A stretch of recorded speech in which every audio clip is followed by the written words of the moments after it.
নমস্কার, আমি আগমনী মুখার্জি। আমি রবীন্দ্রনাথ ঠাকুরের একটা লেখা আবৃত্তি করে শোনাবো। যদি খোকা না হয়ে আমি হতেন কুকুর ছানা, তবে পাছে তোমার পাতে আমি মুখ দিতে যাই ভাতে। তুমি করতে আমায় মানা, সত্যি করে বল আমায় করিস নে মা ছল। বলতে আমায় দূর দূর দূর, কোথা থেকে এলো এই কুকুর, যা মা, তবে যা মা, আমার কোলের থেকে নামা। আমি খাবো না তোর হাতে, আমি খাবো না তোর পাতে। যদি খোকা না হয়ে আমি হতাম তোমার দিয়ে, তবে যাই মা উড়ে আমায় রাখতে শিকল দিয়ে।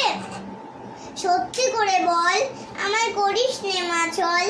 বলতে আমার দূর দূর দূর, বলতে আমার হতভাগা পাখি শিকল কেটে দিতে চায় ফাঁকি। তবে নামিয়ে দে মা, আমার ভালোবাসিস নে মা, আমি রবো না তোর কোলে, বনে যাবো।